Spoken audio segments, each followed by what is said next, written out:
Okay. I hesitated to actually write it. You said we won't be streaming.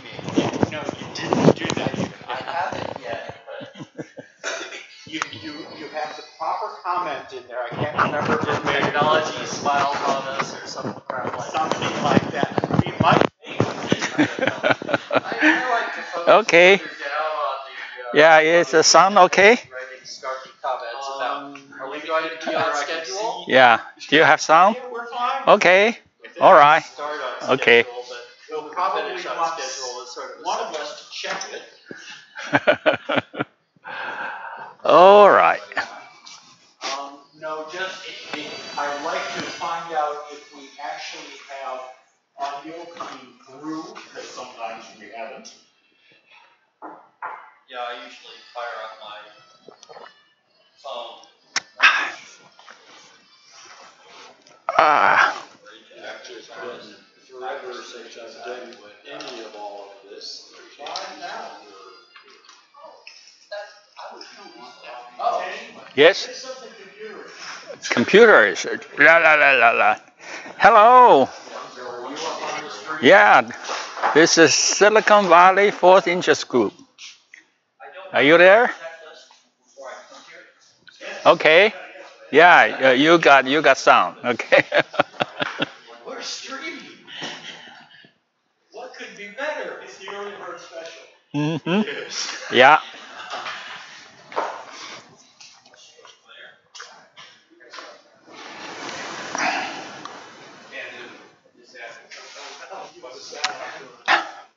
The coffee tastes very strong this morning. I would give it 85%. Well, then that's good too. So the key to searching and sorting is Excel. In what sense? Sometimes. Damn. Stranger. It's great. Batteries were full blast. Oh. So I pressed the laser on one. So I assume that those are batteries that I want to swap out now. That's the secret for those is that rechargeable batteries. Why is that?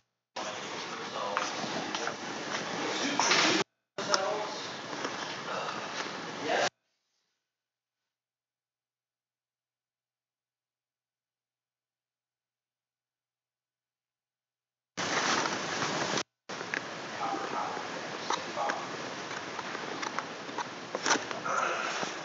So, George, have you ever heard of Garfunkel and Oates?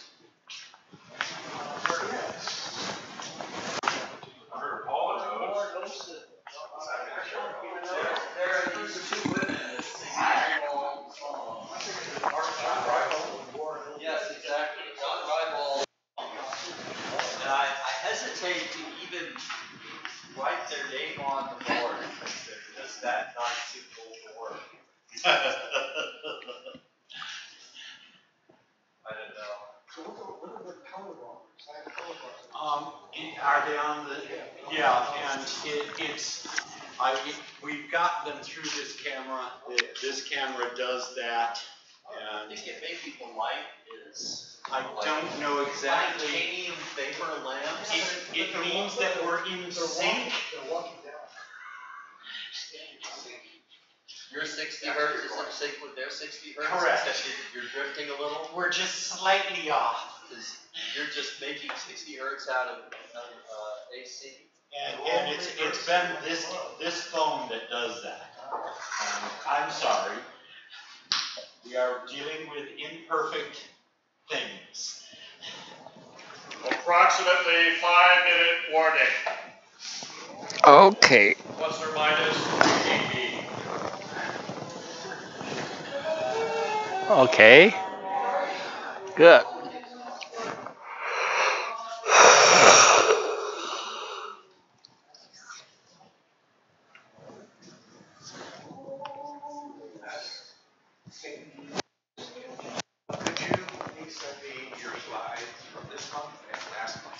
Oh, I see. You didn't get the last month? Oh, okay. Yeah. Sure. Sure. Sorry. Yeah, I thought I sent. Yeah, the video. Okay. We'll get it. We'll catch up. We are a long ways from stopping the world. A lot of work to do. A lot of work to be done.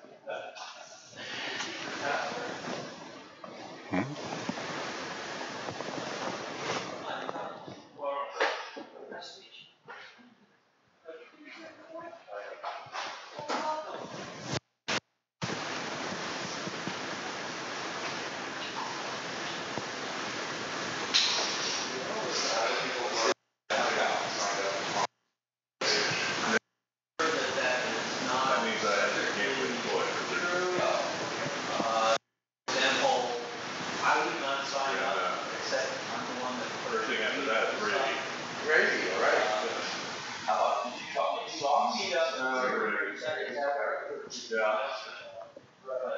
Hopefully by the end of the year I'll have been able to buy my place. I think the friend of mine to be oh yeah. Internet? Maybe. You know, like I thought I wanted to be up on my own. I don't know if they have a gentleman with satellite. I do have. It's like, well, you can here. All right. Nice. Then, very much able to do what, Dennis is doing. What am I doing? Somebody catch me? Oh, I got some news. The headhunter that got me into SVFIG called me up again and said, hey, they're looking for a guy like you.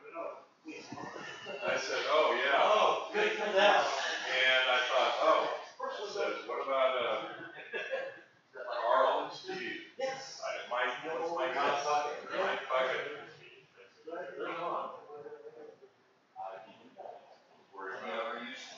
December? Not surprised. Not for anything, no. Oh, did they leave? He said they left.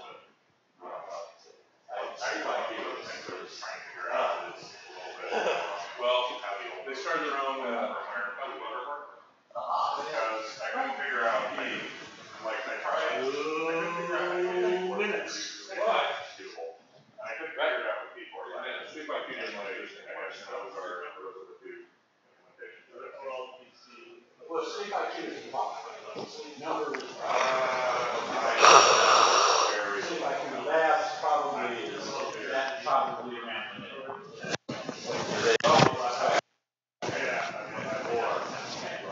or You know, sleep by people.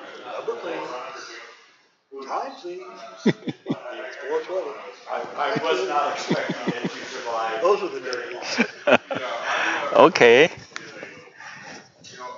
What I would call grandmother across the bay.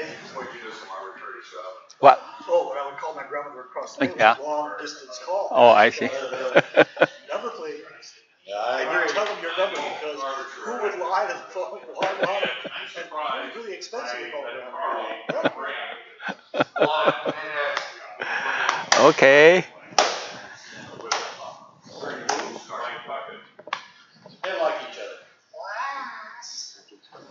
They're friends. Oh, they're friends. Okay. So, and, yeah, Steve, Carl, and Mike are all friends. I expect them to stick together. That's all they've got is each other. Where did that Carl was?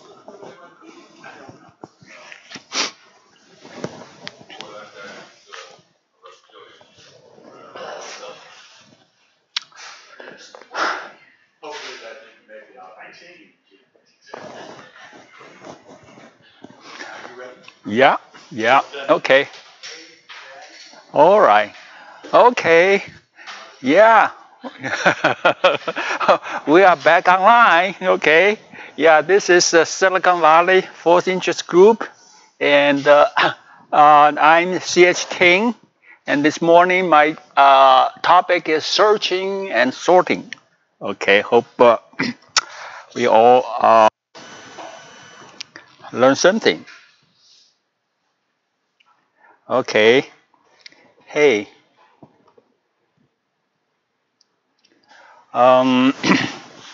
Why is it stuck?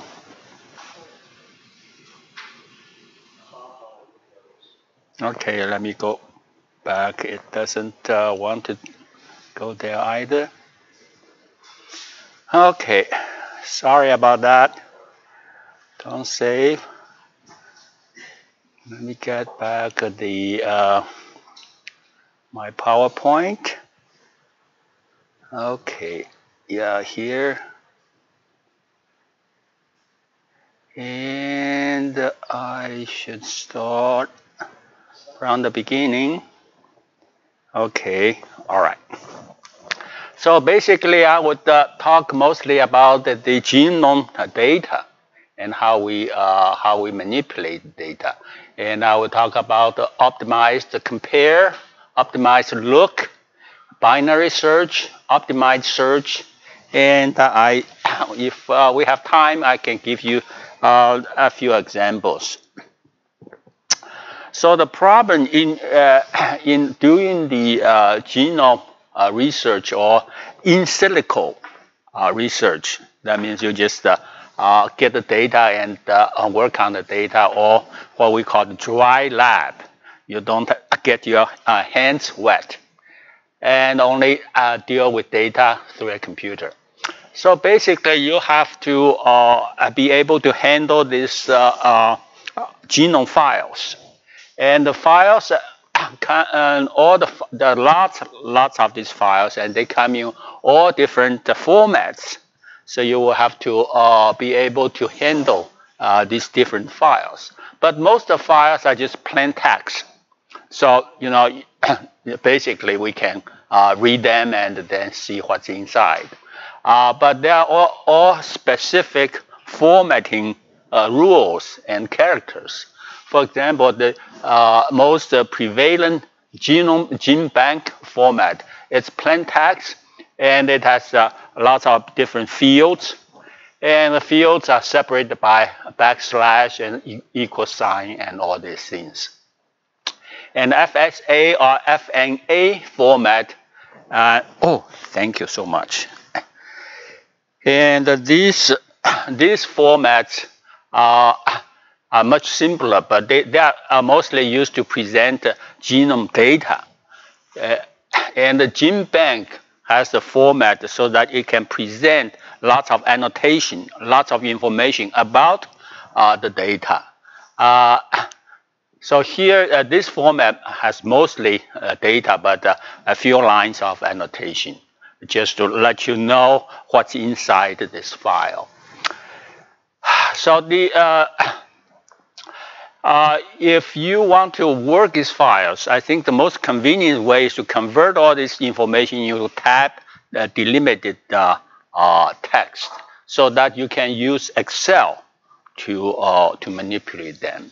And that's what I'm taking advantage of Excel quite a bit, because although I can write all this search and sorting routines, but the Excel is very good at all this data, manipulating all this data. So whenever I can, I would convert things into the Excel format and then use Excel to do most of work. Only when the Excel is not adequate, then I have to write the force code to do the thing. So the gene bank format just look mostly like this, and it has titles, genes, and all these things, and then it has the annotation basically.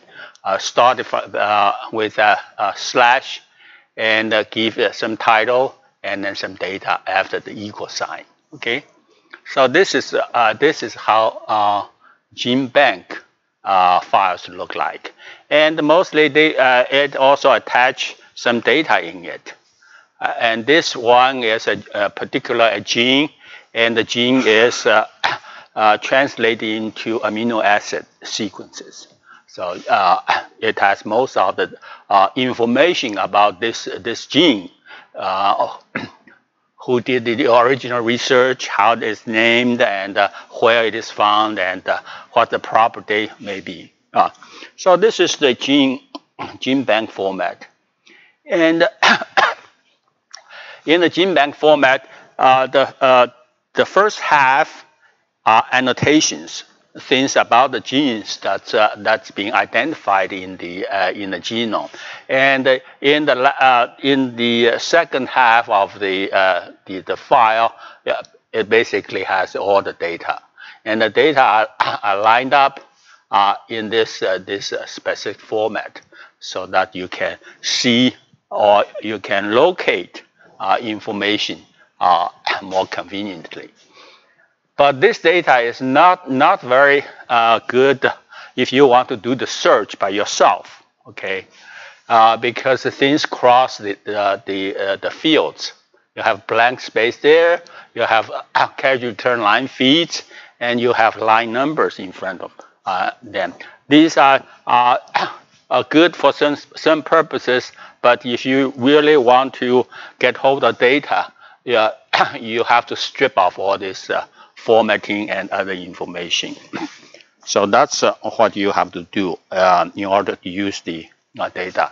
And FSA format is much simpler because it basically is used to present the genome data. And generally, it has one line of annotation in front of it, telling you what's inside this file. And mostly, many file has only one line of annotation. So, and then the data comes in without any other form of formatting characters. So you just come in and strip off the first line, and you have all the data for you to manipulate. So the genome file is very important because it has all the information about the prior research. So people have already identified lots of genes, and if you need this information, they exist in the gene bank form.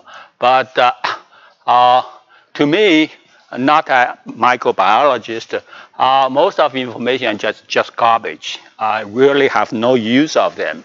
But I do have the information is important to me is the location of the gene, okay? And I certainly like to know if the gene has been identified. I would like to know their ID. So basically, I only need the location and some ID of it. And so I can, in my analysis, I can identify which gene I'm referring to. Okay, now this is the main topic, optimized searching.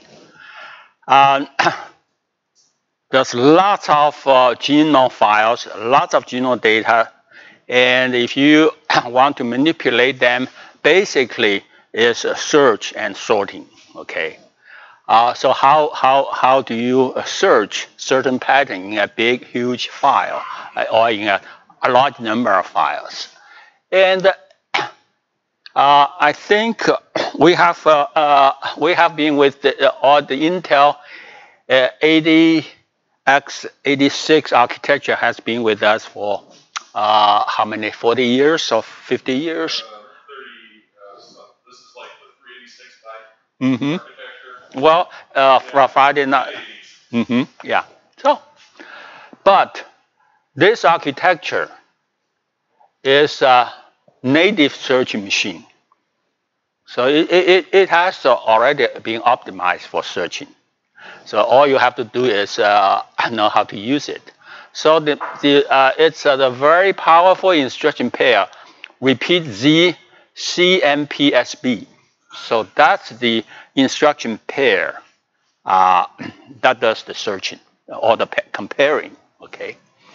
So if you just give this before you call this instruction, you put the source address in the SI register, put the destination string in the DI register and put the count in CX register and just call this thing and it will do everything automatically. So this is the most powerful searching instruction, and I really appreciate that the Intel in that early day. You know, in fourth, we really don't have any use of it. Okay, so I've ignored all this time until now. I have to use it, and it's very helpful. But I'm only using this instruction pair, but the Intel machines are much more powerful, and it has SIMD, single instruction, multiple data path instructions, which can do lots of things at the same time. And Intel also put the multiple cores on a chip. But I really don't have any knowledge on these subjects. So if anybody can teach me how to use these instructions and how to invoke multiple cores to do these things simultaneously, it will be appreciated. I think the things are there. We have hardware there to do the searching, but we just have to learn how to use them. Quick question. Yes. There are extended instruction sets with the x86. Yes. Yes. I've seen SSE, and there's another one. Mm-hmm. And it looks like it was mostly for doing image processing or something like that. Because once I get my G4 and an RTOS together, then I can start looking at making use of those things. Yes. And now, you know, multiple cores. Trust me, you know, I think what can you get? Yeah, 4 currently. Yeah. How about 64? Oh well. Wait a couple of years. Yeah. I remember 32, and that was like 8 years ago. Okay. Yeah, because this would really help. Yeah. This Yeah. I think we just have to learn how to use them. I don't hear much discussion about it, and I haven't seen much code examples. Okay. So I think we need to explore. You're going to have to get into the assembly language. Yes. There. G4 has got one. It's open source. Yeah. That may be a place to go, but I haven't seen much there either. Okay. Multiple cores, you're going to need threads. And G4 has POSIX threads. POSIX threads will do multiple cores. Okay. If you remember a year or two ago, I ported the whole pthreads library to Forth. Okay. Okay, and let's see, there was another thing in there. Really oh yes, SNP. RTOSs now are supporting SNP. So then you can say, you know, you can create threads to say here, run here, run here, run here, run here. And also the other thing, G4 also supports, it's super instructions. No, I have to look it up. I know it's near the back of the book, but you can create your own. Yeah, you can create your own instruction. That's basically assembly language. Okay. Yeah. So you don't have to have that call and return business. Yeah. It's like all inline. It'll be very, very quick. Okay. Okay. Yeah. We. I think. All.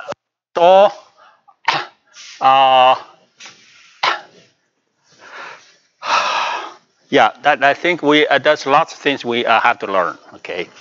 And so here, this is the optimized compare. Okay, this is just an example to show you how to use the compare SB. Okay, so basically this is the center, the core, So what you do is in fourth you have we have 3 parameters: the source address, the destination address, and then the count. So what you do is put the count into this ECX, and put the destination into the EDI, and put the source string into ESI, and then basically you after you get all the data out, you move the stack pointers to prepare for the pop. Okay, and you can limit this count to 255, but you don't have to. If you have longer strings, you don't have to do that. But most of the string, I'm working at 40 bytes. Okay, 20 bytes. So. And then when you finish the search, there's also you can have a 0.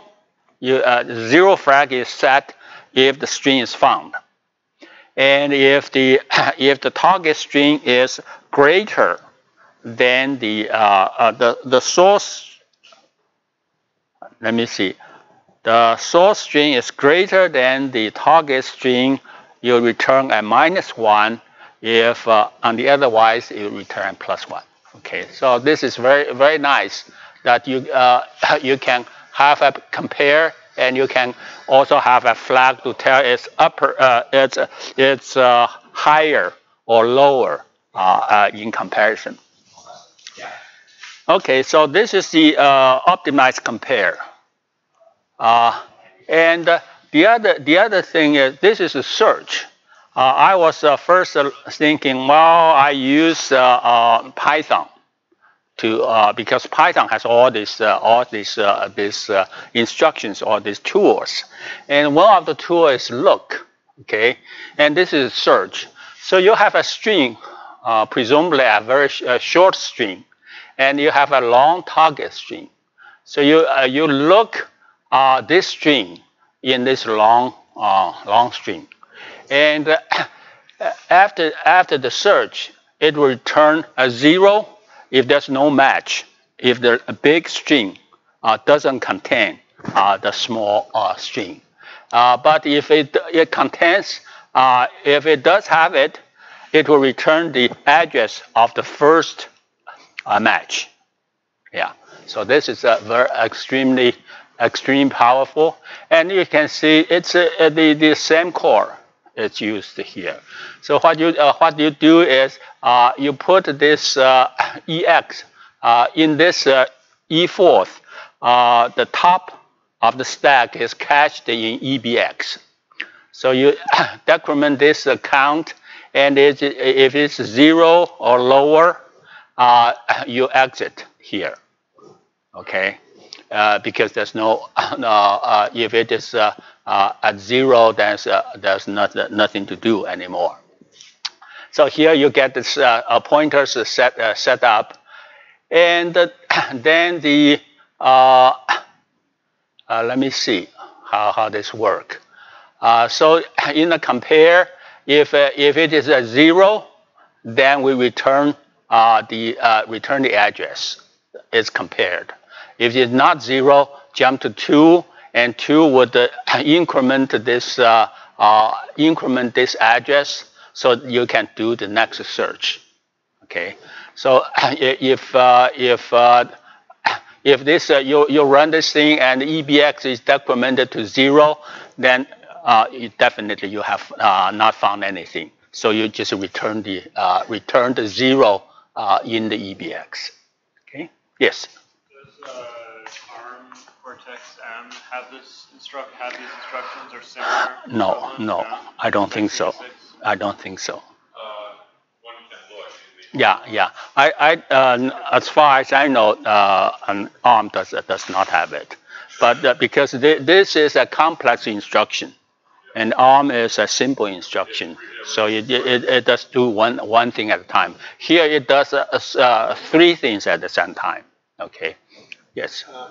So to add on to that, issue surrounding ARM versus x86 and complex versus simple instructions.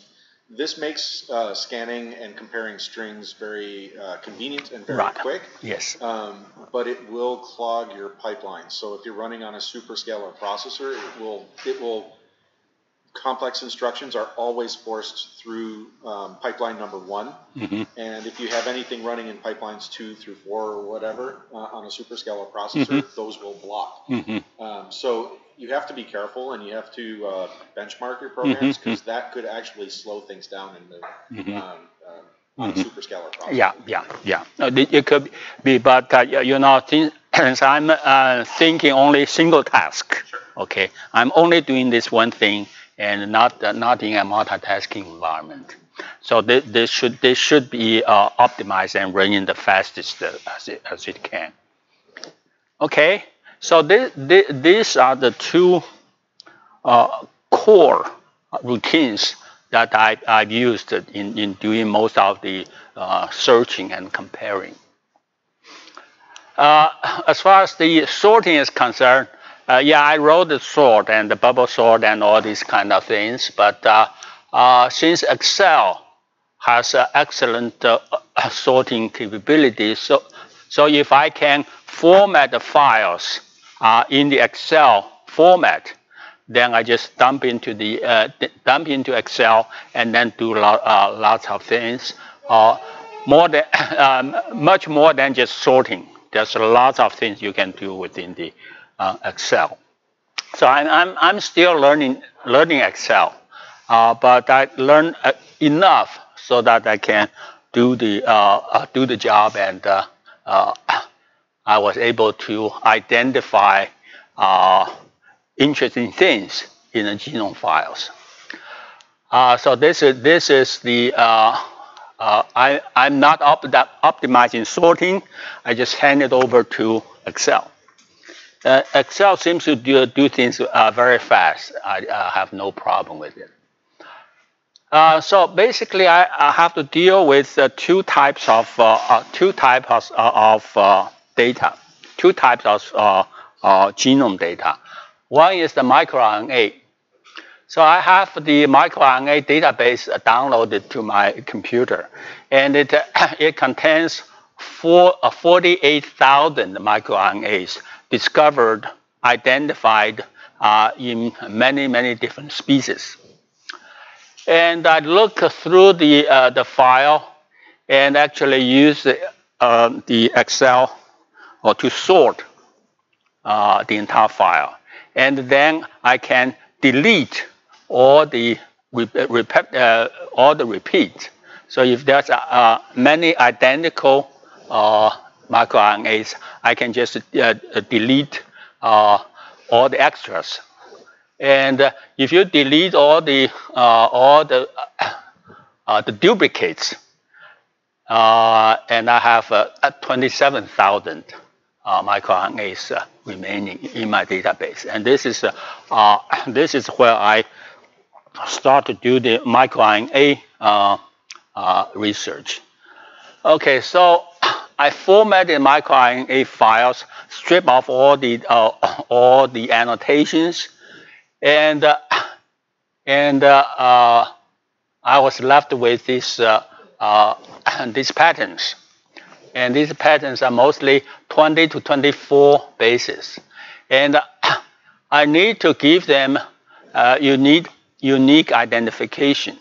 There are unique identifications in the data file, but this because they are taken from different species, so the naming was kind of complicated.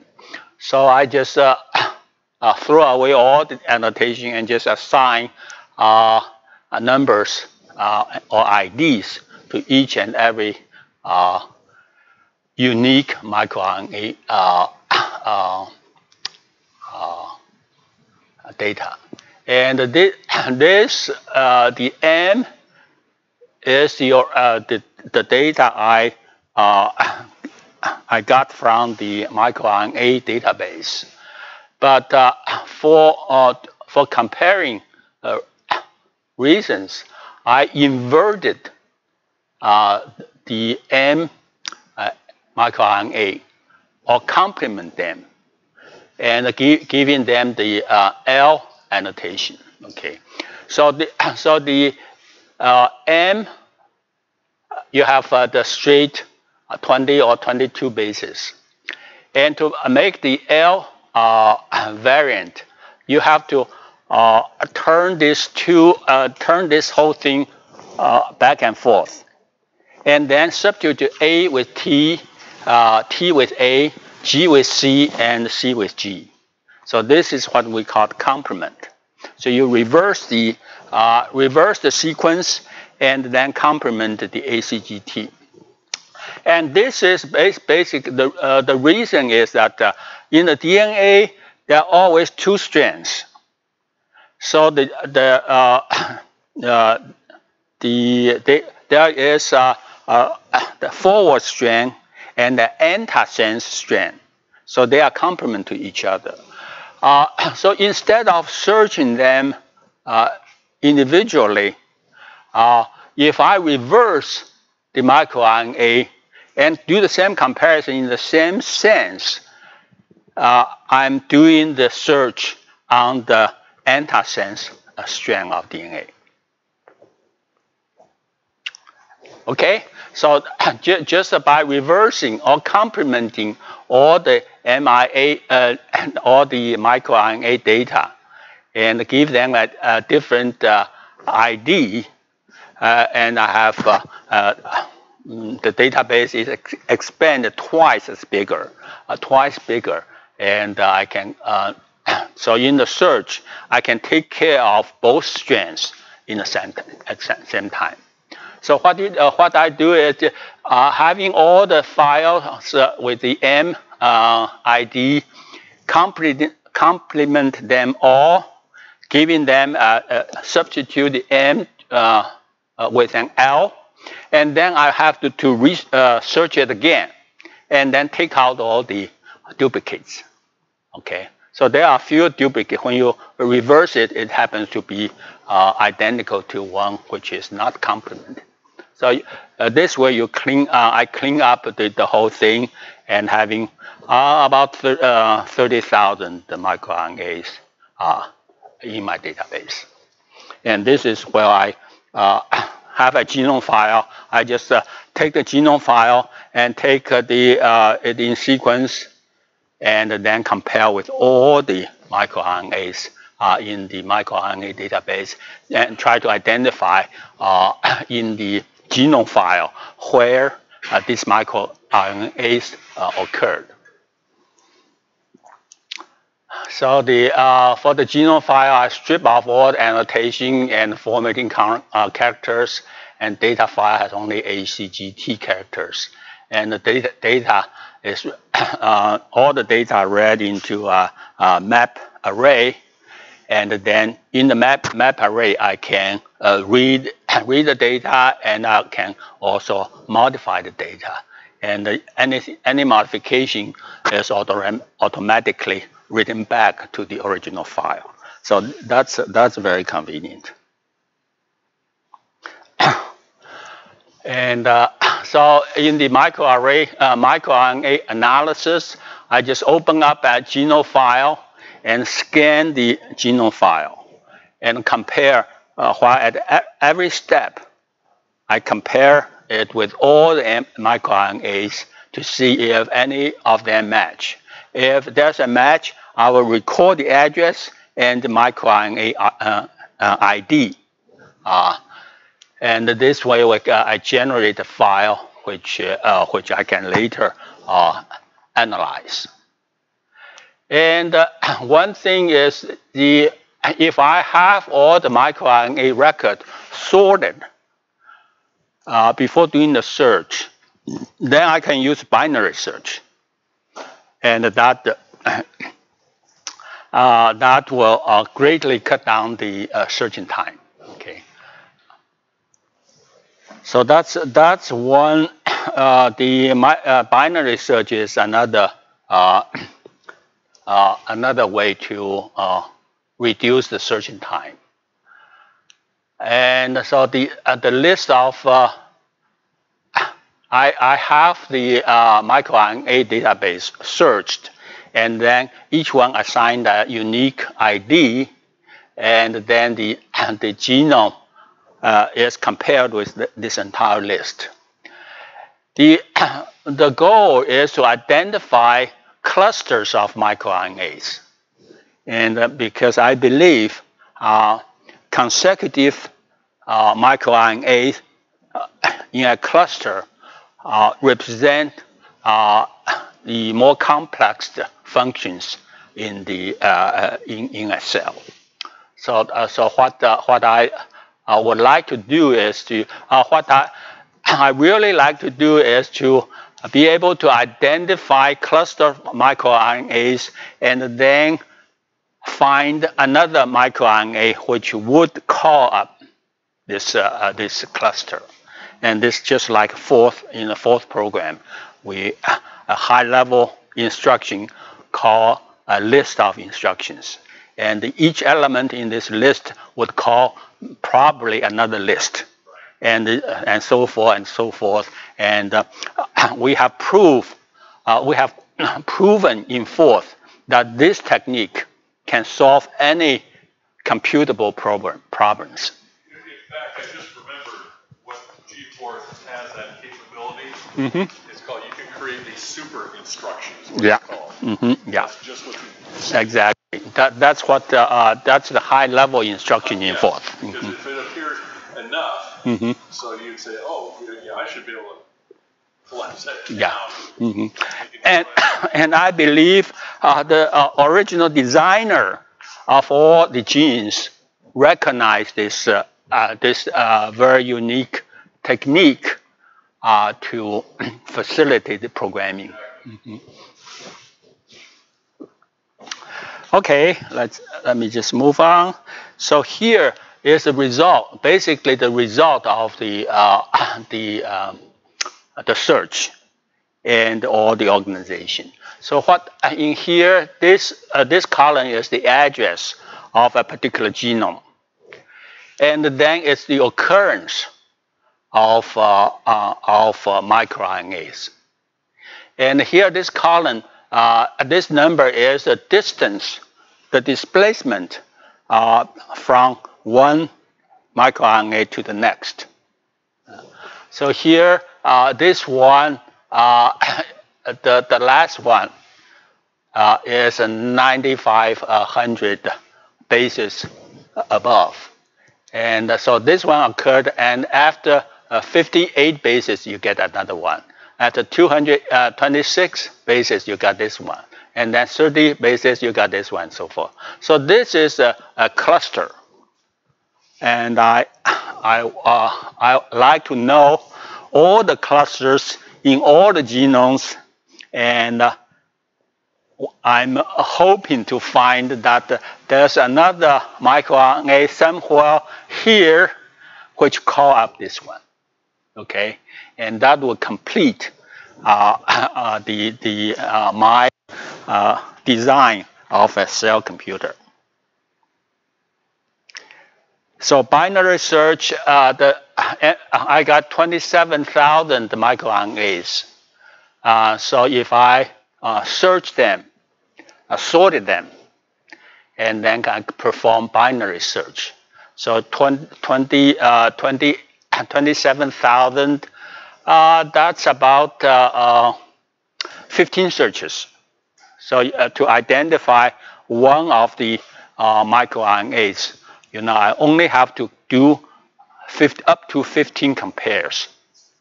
And if compares are optimized, well, this thing would run as fast as it possibly can. So because the microRNA records are variable in length, so when they are in a file, you really cannot find the correct beginning of these patterns automatically. So what I have to do is to produce from this all these microRNAs, produce a table, a link table, which points to the proper microRNA data. And because this table is organized with only addresses, so that this table I can do binary search very efficiently, very conveniently. Of course, because the table has to point to another place, you have an indirect addressing overhead. But the binary search, the advantage you get from binary search, is way over the cost, the cost of the indirect addressing. Okay, so here's this kind of a summary of all the genomes I've looked at. So some of them, for example, the mouse and human, they are just too big. You cannot possibly really doing anything with it. But human has 23 chromosomes, and I have done this search for all the chromosomes. So I have all the scanned results. I still don't fully understand them. I don't have time really look at these files yet, but I think I have the information there.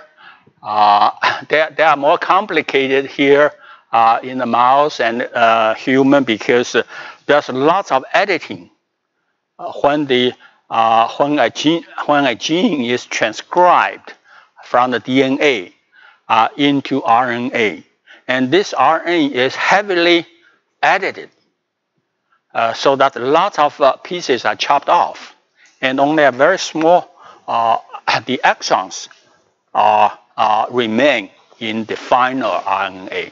Yes. You know what that sounds like? Yes. Decryption. Not in encryption. I think it's just deleting. It's hiding lots of things. That's yeah. What okay. it is. What you're doing is, okay, we know what we want. Okay. So in essence, I said, that's like, again, it's like yeah. you're taking and decrypting. Yes, it kind of, but you just I don't think it's decrypting because the sequences are not modified. It's just the enabling bases are taken out. It's like it's like yeah. It's like a very simple form of Well, we don't know. Well, I think we don't know exactly what's happened. Okay, those pieces which got chopped off, are they really garbage, or are they really doing something? Okay, it's like in an Ethernet packet. You're taking off a header, maybe taking off a trailer. Yeah. But it's much more than just a header and trailer. Okay, in between there are lots of things getting taken out. Okay, all right. So here these are the large organisms. Okay, and these are germs or the bacteria, and these are probacteria. Okay. So they are very simple, and then the regular bacteria looks like this, and the yeast is 3 times the size of the E. coli. So you know, I've done all the microRNA analysis on these more complex organs. And found lots of clusters.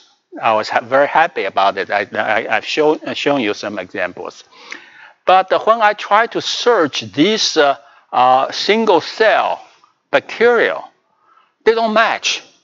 Okay, I got this 27,000 microRNAs, and if I compare them with these more complex creatures, I always find clusters, find lots of clusters. But when I compare that list with all these things, none. That's very disappointing, because I think these are single cell. Yes, these are single cell. They're much simpler. But I think the living cell, the most basic function of a living cell is it has to able to build all its structures, and it has to ingest food and produce energy and grow itself and finally reproduce itself. So these basic functions are shared among all the cells in all the creatures. And so if some of these functions are encoded in the microRNA here, there's no reason why this organism doesn't have them. Okay, but of course, it might be that all these organisms shares the same microRNAs, but the microRNAs our research did in these organisms does not catch the more fundamental microRNAs in the primitive cells. And so what I thought was, okay, I couldn't find any microRNAs here, but are there information similar to microRNA in this organism? And so what I embarked to do is to try to identify all the microRNA-like sequences in these genomes. Okay, so this is the bacterial genomes do not contain microRNAs in my database. Although, a couple of weeks ago, I was talking to a girl who's doing a postdoc in the medical school in here, and she told me, well, I was talking, and he's searching things on her cell phone, and said, oh, there are microRNAs in E. coli. Okay. But I didn't see them. They are not reported in all the databases. So I went back and looked at the search, do my own Google search. Yeah, they report these microRNAs do exist in the lower single cell organism. But I look at the paper. There's lots of confusion. They found lots of small RNAs. But their size range from 20 bases up to 100, couple hundred. Okay, so what you're saying is they're small microRNA. No. The size are 20 and above. Okay. But there are a lot more and a lot more with a lot longer. Okay. So there's still the microbiologists still haven't figured out exactly what they're doing. Okay, so they got lots of RNA, some of them are short, some of them are long. So what I want are the microRNA, which are the 20 to 24 bases. Okay, and certainly I hope that if people find the microRNA, they can identify what that microRNA is doing. Okay, so far there's very little information about the function, the real functions of microRNA. And so far, some of the functions they have identified is that some microRNA can inhibit the production of protein from the messenger RNA. So people are kind of focused in that direction. But I think microRNA is probably much more powerful than just inhibit the production of protein.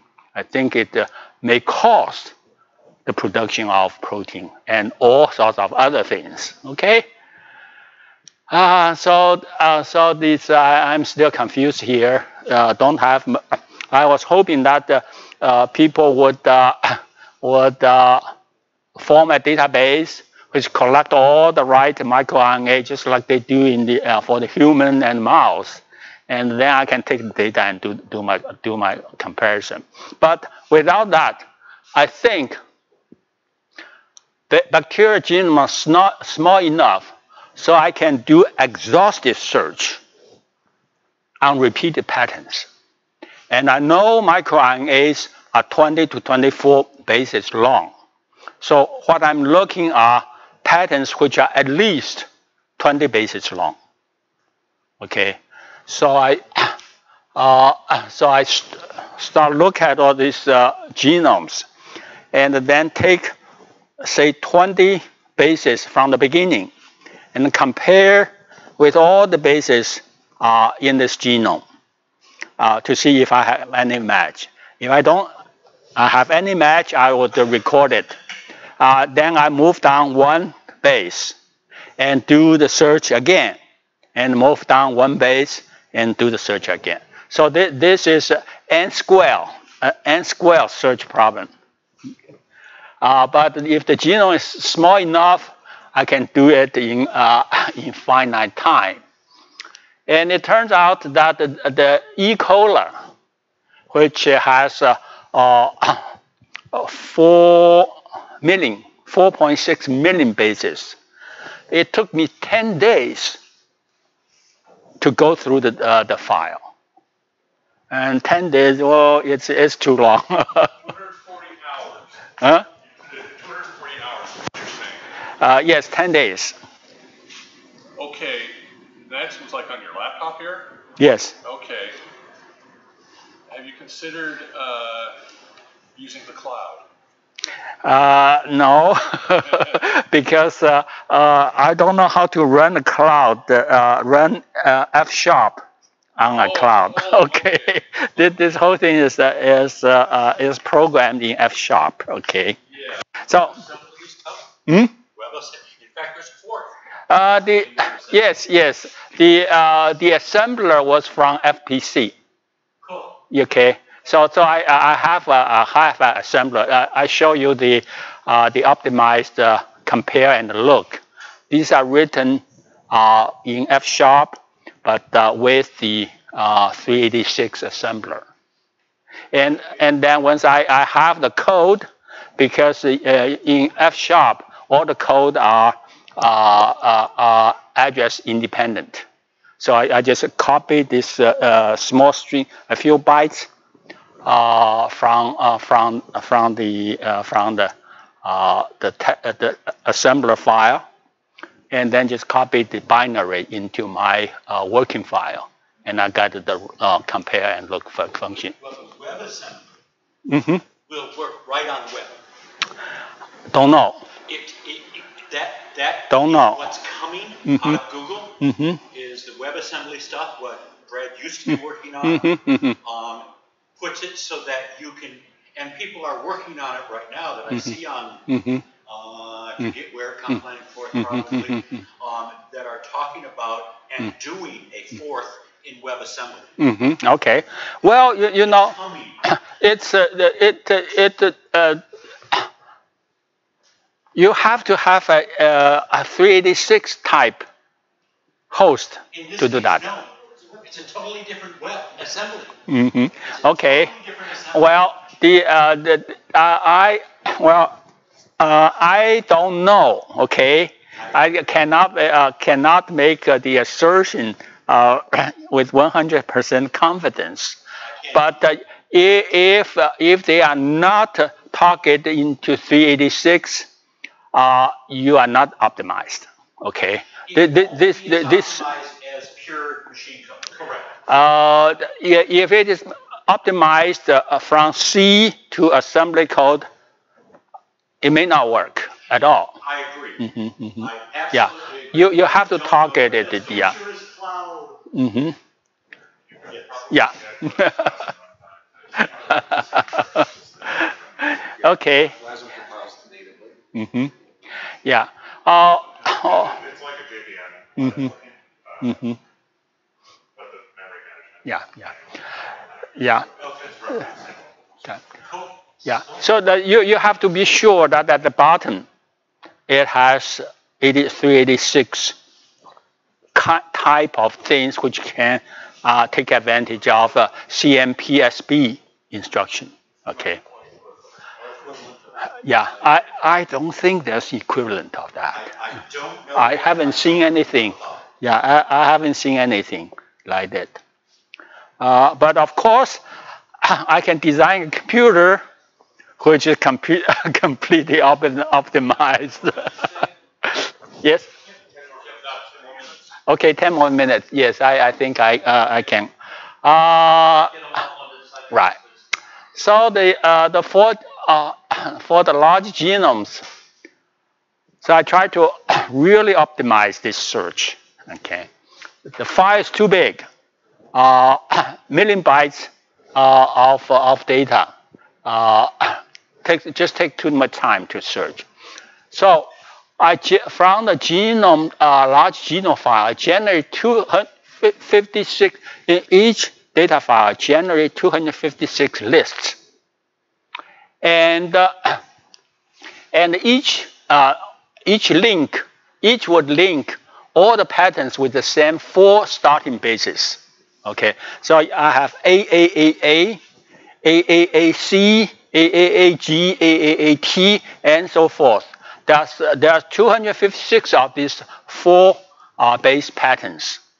So I just search for all these 4 base patterns and link them all together. So if I have a 20 base pattern that I want to search, I only have to look at the first 4 bases to identify which link that all the patterns are in. And then I only have to search one of these 256 lists to identify whether I have a pattern or not. Okay? So this, I think, speed up the searching by 256 times or something like that. And then the same E. coli file that I took 10 days to search, it took half an hour. And I was, wow, yeah, this is what I have to do. So a linked list contains only offsets from one 4-base pattern to the next. So I only have to record the displacement offset from one to the next. And the offsets are recorded in consecutive 7-bit values with the MSB as a continuation bit. So if I go to the list, go to the first byte, I read the byte. If it's less than the bit 7 is not set, that's the 7-bit value of the offset. If the most significant bit is set, that's only the first byte, and I have to read the next byte to get the next 7 bits, and so forth, until I get a bit which the most significant bit is not set, and that's the end. Then I get the entire offset, and then I just add that offset to the address of the database, and I get the next pattern with the same 4-base pattern. And I only have to, I'm searching 20-bit patterns. Now I have 4 base already identified, and I only have to compare 16 bases to see whether I got that matched pattern or not. And because the compression of the encoding of the displacement, the links, the 25 linked list is only slightly bigger than the original data. So the data size is not too bad. The file size is not too bad, but the searching speed is increased dramatically. So here it's 10 days, and it's reduced to 30 minutes. Now I think I can handle really big files, okay? But I haven't done much. So the next thing, bigger than E. coli, is the yeast, okay? But the yeast is it's organized differently. The E. coli, the genome is circular, so you have one genome in a circle. But in yeast, it's separated into 17 chromosomes. So it's great because you know, smaller pieces I can just do individually. Just one clarification. Yes. With E. coli, you have, because you say it has One genome, one circular genome. one circular genome. Okay. Yeah. Mm-hmm. Then yeast is 17 different chromosomes. 70 chromosomes. Each one of those has their genome sequence. Yeah, right. Okay. So the yeast is almost like more advanced beings. The genomes are already separated. Right. Mm-hmm. Why? We don't know. Okay. But for this one, the result I'm trying to collect several clusters here. You can see lots of clusters and lots of very long clusters. And so now I have a good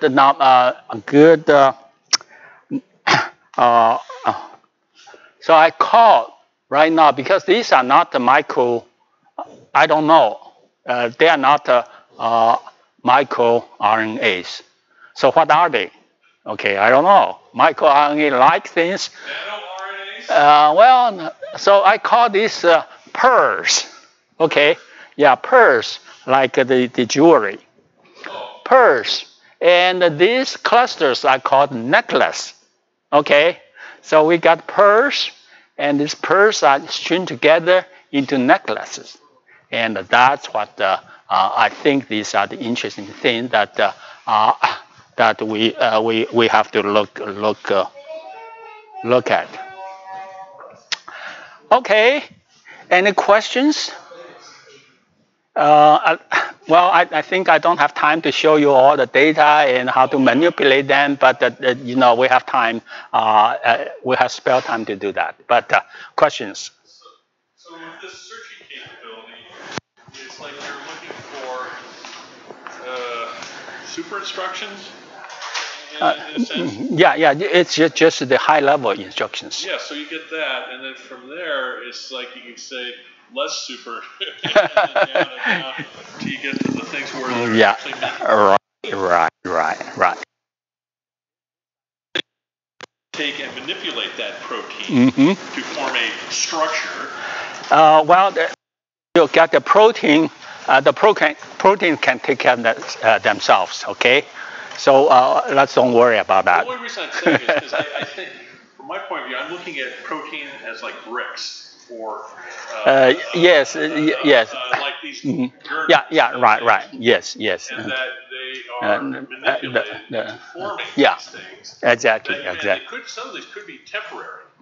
Well, yes. The reason I say that is I had when I was in high school, I got poked in the eye in a water polo game, and I was talking with the doctor, and he said, "Oh yeah, those things that you see floating around in your eye, those are structures that are used to build the eye, and they were not used anymore."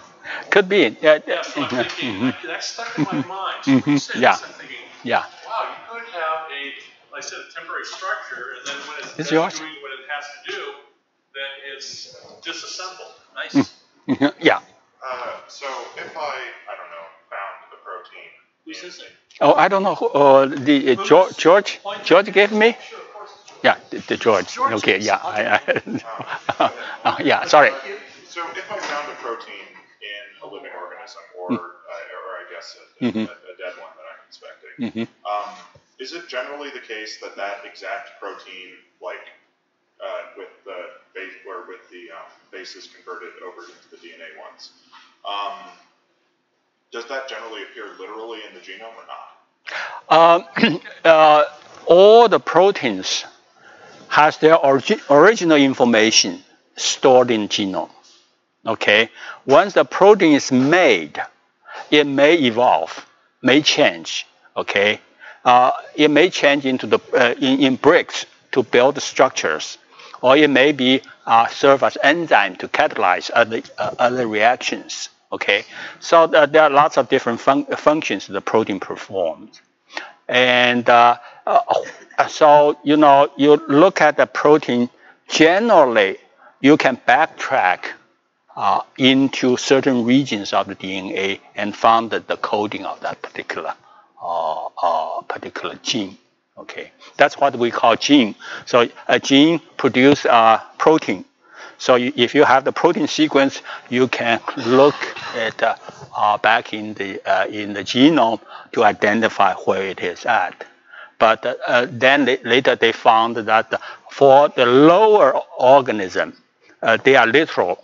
So you have a protein and you have a sequence. This sequence always exists in the literally in the genome, but in high level creatures, the genome gets chopped up. So only certain things are used to produce protein. So the protein code gets fragmented. Is there? Do you think there's more selective pressure for prokaryotic bacteria to have